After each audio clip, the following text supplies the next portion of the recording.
바다 용왕이 부처님을 찾아온 이유. 용궁에 숨겨진 불경의 비밀.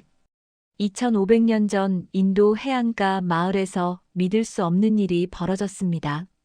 갑자기 바다에서 거대한 파도가 일어나더니 한 남자가 나타났습니다. 하지만 이 남자는 평범한 인간이 아니었습니다. 그는 바다를 지배하는 용왕이었습니다. 오늘은 불교 경전에 실제로 기록된 용왕과 부처님의 신비로운 만남을 들려드리겠습니다.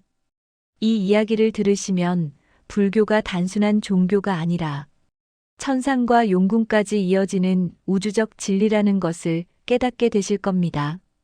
부처님께서는 제자들과 함께 해안가 마을을 지나고 계셨습니다. 당시 부처님의 명성은 인간 세계뿐 아니라 천상과 용궁에까지 퍼져 있었습니다. 신들도 부처님의 법문을 듣기 위해 인간 세계로 내려왔고 동물들도 부처님을 따랐습니다.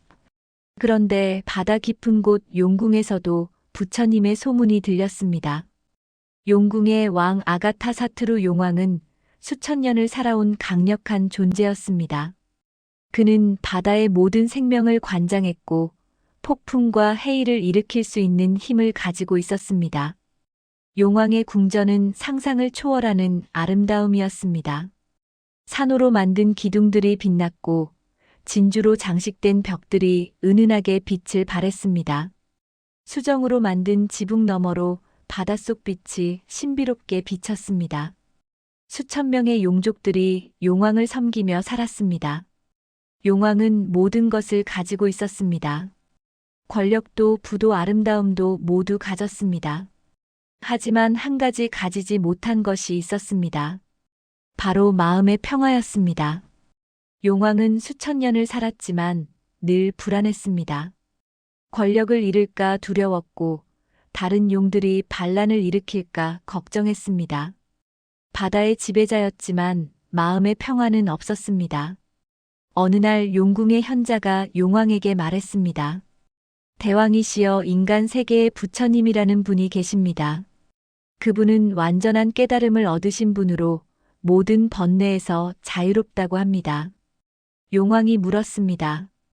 인간이 우리보다 뛰어나단 말이냐? 현자가 대답했습니다. 깨달음 앞에서는 용도 인간도 신도 차이가 없다고 합니다. 용왕은 호기심이 생겼습니다. 인간의 몸으로 태어난 자가 어떻게 완전한 평화를 얻었단 말인가? 그날 밤 용왕은 결심했습니다. 직접 부처님을 만나보기로. 하지만 문제가 있었습니다. 용의 모습으로는 인간들을 놀라게 할 것입니다. 용왕은 신통력을 사용해 인간의 모습으로 변신했습니다. 키가 크고 위험 있는 중년 남자의 모습이었습니다. 하지만 자세히 보면 뭔가 달랐습니다. 피부에서 은은한 푸른 빛이 났고 눈동자는 바닷물처럼 깊었습니다. 용왕은 바다에서 나와 육지로 올라왔습니다. 마을 사람들은 갑자기 나타난 이 신비로운 남자를 보며 수군거렸습니다. 저 사람은 누구지? 옷차림이 범상치 않아. 뭔가 귀한 분 같은데. 용왕은 사람들에게 물었습니다. 부처님이 어디 계시는지 아는가? 한 노인이 손가락으로 가리켰습니다. 저기 저 큰 나무 아래 계십니다. 용왕은 그곳으로 향했습니다. 멀리서 부처님을 보는 순간 용왕은 충격을 받았습니다. 부처님 주위에서 나오는 평화로운 기운이 느껴졌습니다. 수천 년을 살면서 느껴본 적 없는 고요함이었습니다. 용왕은 천천히 다가갔습니다. 부처님께서는 나무 아래 앉아 명상에 들어 계셨습니다. 제자들이 주위를 둘러싸고 있었습니다. 용왕이 가까이 가자 부처님께서 눈을 뜨셨습니다. 그리고 미소 지으셨습니다. 용왕은 그 미소를 보는 순간 무릎이 저절로 꺾였습니다. 강력한 바다의 지배자였지만 부처님 앞에서는 한없이 작아졌습니다. 용왕이 공손히 절을 올렸습니다. 부처님께서 부드럽게 말씀하셨습니다. 먼 곳에서 오셨군요, 용왕이시여. 용왕은 깜짝 놀랐습니다. 자신이 용이라는 것을 어떻게 아셨을까? 부처님께서는 이미 모든 것을 꿰뚫어 보고 계셨습니다. 용왕이 떨리는 목소리로 말했습니다. 세존이시여, 저는 바다의 왕 아가타사트루입니다. 수천 년을 살았지만 마음의 평화를 찾지 못했습니다. 부디 가르침을 주십시오.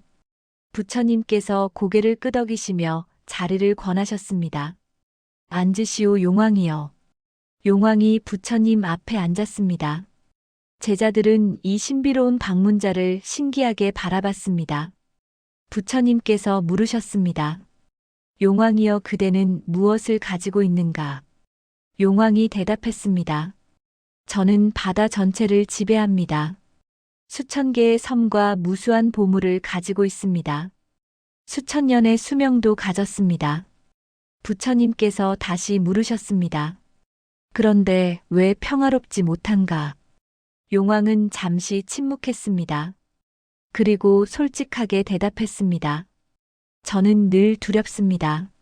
제 권력을 빼앗길까 두렵고 다른 용들이 반란을 일으킬까 두렵습니다.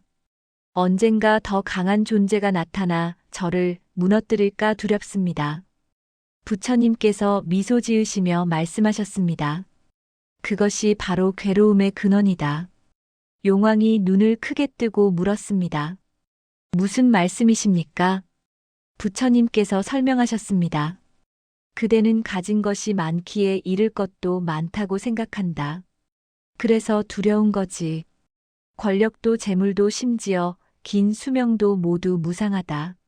언젠가는 변하고 사라질 것들이야. 그것들에 집착하니까 괴로운 거란다. 용왕은 충격을 받았습니다. 수천 년을 살면서 한 번도 이런 생각을 해본 적이 없었습니다. 부처님께서 계속하셨습니다. 용왕이여, 진정한 평화는 가진 것에서 오는 게 아니야. 비우는 것에서 온다. 집착을 내려놓을 때 두려움도 사라지는 거지. 용왕이 여쭤봤습니다. 하지만 세존이시여, 제가 모든 것을 버릴 수는 없습니다. 저에게는 바다를 지켜야 할 책임이 있습니다. 부처님께서 고개를 끄덕이셨습니다. 버리라는 게 아니야. 집착을 버리라는 거지. 용왕으로서 역할은 하되 그 역할에 집착하지 말라는 뜻이야. 용왕이 혼란스러워했습니다. 그 차이가 무엇입니까? 부처님께서 예를 들어 설명하셨습니다. 비가 내린다고 생각해봐라.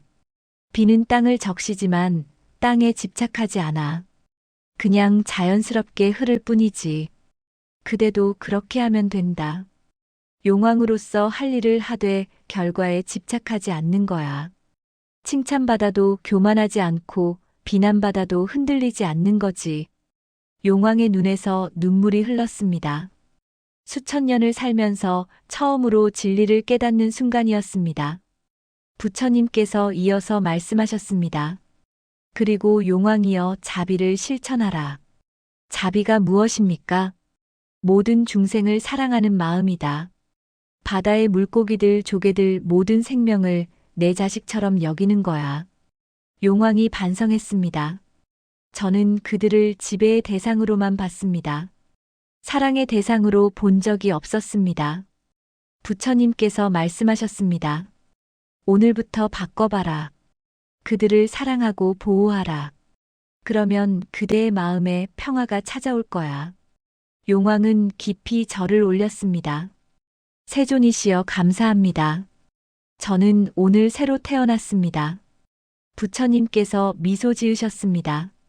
그리고 용왕이여, 한 가지 부탁이 있다. 용왕이 기쁜 마음으로 대답했습니다. 무엇이든 말씀하십시오. 부처님께서 말씀하셨습니다. 내가 설한 법을 용궁에 전하라. 바다의 중생들도 이 진리를 알아야 한다. 용왕이 감격했습니다. 영광입니다, 세존이시여. 저는 용궁에 거대한 도서관을 만들겠습니다. 그곳에 부처님의 가르침을 모두 보관하겠습니다. 부처님께서 고개를 끄덕이셨습니다. 좋다. 그리고 때가 되면 그 경전들이 인간 세계로 다시 전해질 것이다. 용왕은 며칠 동안 부처님 곁에 머물며 법문을 들었습니다. 사성제를 배우고 팔정도를 배웠습니다. 무상함과 무아에 대해 깨달았습니다. 제자들은 이 신비로운 제자를 보며 놀라워했습니다. 아난다가 부처님께 여쭤봤습니다. 세존이시여, 저분이 정말 용왕입니까? 부처님께서 대답하셨습니다. 그렇다, 바다의 지배자지. 하지만 진리 앞에서는 용도 인간도 같은 중생일 뿐이란다. 마침내 용왕이 돌아갈 시간이 되었습니다. 용왕은 부처님께 마지막 절을 올렸습니다. 세존이시여, 언제든 용궁으로 오십시오. 제가 정성껏 모시겠습니다. 부처님께서 말씀하셨습니다. 나는 가지 않겠지만 내 가르침은 갈 것이다. 그것으로 충분하니라. 용왕은 바닷가로 갔습니다. 그리고 주위에 아무도 없는 것을 확인하고 원래 모습으로 돌아갔습니다. 거대한 용의 모습이었습니다. 푸른 비늘이 햇빛에 반짝였고 긴 수염이 바람에 흔들렸습니다. 용왕은 하늘로 날아올라 바닷속으로 들어갔습니다. 용궁으로 돌아온 용왕은 완전히 달라져 있었습니다. 신하들이 놀라며 물었습니다. 대왕님, 무슨 일이 있으셨습니까? 안색이 너무 평화로우십니다. 용왕이 미소 지었습니다. 나는 부처님을 만났다. 그리고 진리를 깨달았다. 용왕은 즉시 명령을 내렸습니다. 용궁 가장 깊은 곳에 거대한 도서관을 만들어라. 수정과 보석으로 지어라. 그곳은 영원히 보존될 것이다. 수천 명의 용족들이 동원되었습니다. 그들은 가장 아름다운 수정을 가져와 건물을 지었습니다. 진주로 장식하고 금으로 글자를 새겼습니다. 마침내 거대한 도서관이 완성되었습니다. 그 아름다움은 형언할 수 없었습니다. 용왕은 부처님께 배운 모든 가르침을 기록하기 시작했습니다. 용문자로 정성껏 새겨 넣었습니다. 사성제 8정도 12연기 모든 가르침이 담겼습니다. 그리고 용왕은 서원을 세웠습니다. 이 경전들이 영원히 보존되어 미래에 다시 세상에 전해지기를.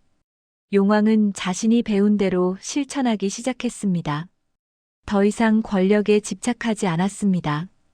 바다의 모든 생명을 사랑으로 대했습니다. 폭풍을 일으키지 않고 평화롭게 바다를 다스렸습니다. 신기한 일이 벌어졌습니다. 용왕이 평화로워지자 바다 전체가 평화로워졌습니다. 물고기들이 더 많이 번식했고 산호들이 더 아름답게 자랐습니다. 다른 용들도 용왕을 따라 자비를 실천하기 시작했습니다. 용궁은 진정한 평화의 왕국이 되었습니다. 시간이 흘러 부처님께서 열반에 드신 후의 일입니다. 부처님의 제자들이 경전을 정리하고 있었습니다. 하지만 일부 경전들이 사라졌습니다. 전쟁과 재난으로 많은 가르침이 손실되었습니다. 그때 용왕이 나타났습니다. 인간의 모습으로 변신해서 제자들을 찾아왔습니다. 나는 용궁에서 왔소. 우리 도서관에 부처님의 모든 가르침이 보관되어 있소. 제자들은 감격했습니다. 용왕은 용궁에 보관된 경전들을 하나씩 전해주었습니다. 그렇게 해서 많은 경전들이 복원되었습니다. 특히 반야심경과 화엄경 같은 중요한 경전들이 용궁에서 나왔다고 전해집니다. 용수보살이라는 위대한 스님도 용궁을 방문했다고 합니다. 용왕이 그를 용궁으로 초대해서 경전을 보여주었다고 하죠. 용수보살은 그곳에서 많은 경전을 배워 인간 세계로 가져왔습니다. 그래서 불교에서는 용궁이 매우 중요한 의미를 가집니다. 용궁은 단순한 신화 속 장소가 아닙니다. 부처님의 가르침을 보존하는 신성한 도서관입니다. 지금도 용궁 깊은 곳에는 우리가 아직 모르는 경전들이 보관되어 있다고 합니다.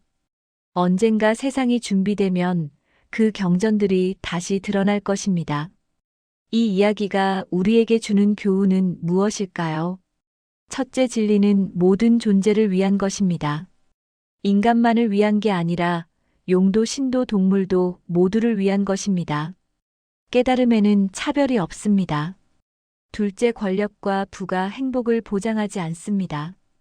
용왕은 모든 것을 가졌지만 평화롭지 못했습니다. 진정한 평화는 내면에서 옵니다. 셋째, 집착을 내려놓아야 자유롭습니다. 용왕은 권력에 대한 집착을 버리고 나서야 평화를 찾았습니다.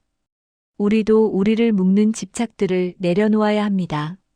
넷째, 가르침은 보존되어야 합니다. 용왕이 용궁에 도서관을 만든 것처럼 우리도 진리를 보존하고 전해야 합니다. 다섯째, 자비를 실천하면 모두가 행복해집니다. 용왕이 자비를 실천하자 바다 전체가 평화로워졌습니다.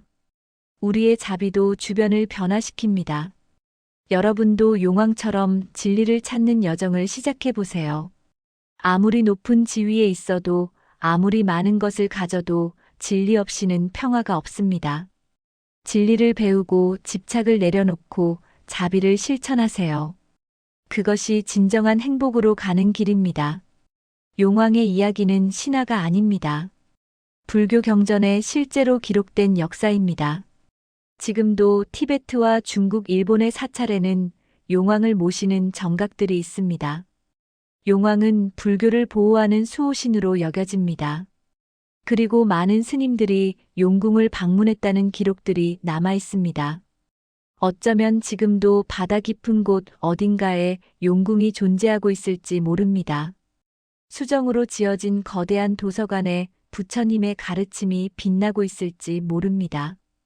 그리고 언젠가 세상이 다시 혼란에 빠질 때 용왕이 나타나 잃어버린 경전들을 전해줄지도 모릅니다. 이것이 바다 용왕과 부처님의 신비로운 이야기입니다. 권력의 정점에 있던 존재가 진리 앞에 무릎 꿇고 제자가 된 이야기. 그리고 그 가르침이 용궁에 보존되어 미래 세대에 전해진 이야기. 여러분도 이 진리의 여정에 동참하시겠습니까?